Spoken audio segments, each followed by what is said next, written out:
Rapat Pimpinan Nasional Rapimnas Partai Gerindra secara virtual pada Kamis 4 Juni lalu sepakat meminta Prabowo Subianto untuk kembali memimpin partai itu.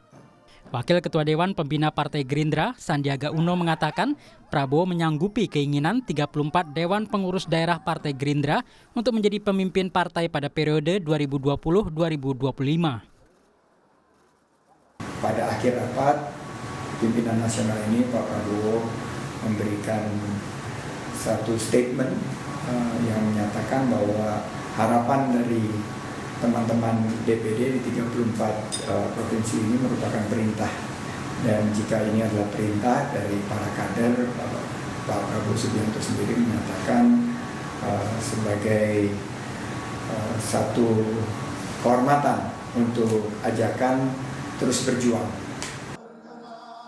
Partai Gerindra juga memperjuangkan Prabowo untuk kembali maju dalam Pilpres 2024. Survei yang dilakukan Indikator Politik Indonesia menunjukkan Prabowo memiliki elektabilitas tertinggi meski ada penurunan dibanding survei sebelumnya. Survei yang dilakukan di tengah pandemi corona menunjukkan elektabilitas Prabowo pada bulan Mei di angka 14,1%, sementara di Februari mencapai 22,2%. Sedangkan elektabilitas sejumlah kepala daerah seperti Gubernur Jawa Tengah Ganjar Pranowo dan Gubernur Jawa Barat Ridwan Kamil naik. Direktur Eksekutif Indikator Politik Indonesia Burhanuddin Muhtadi mengatakan pandemi corona menjadi panggung kepala daerah mendongkrak popularitas mereka. Sementara posisi Prabowo sebagai Menteri Pertahanan tidak langsung bersentuhan dengan corona.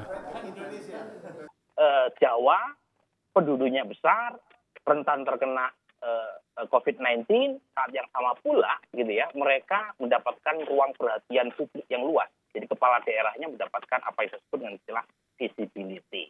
Nah, ini yang menjelaskan mengapa Pak Prabowo turun jauh. Karena meskipun sebagai Menhan, beliau itu tupoksinya bukan mengurusi soal COVID. Sebelumnya survei yang dilakukan Indobarometer pada Februari lalu menunjukkan Prabowo unggul sebagai capres terkuat pada Pilpres 2024. Elektabilitas Prabowo mencapai 22,5%, mengungguli sedikitnya 22 nama yang populer di masyarakat.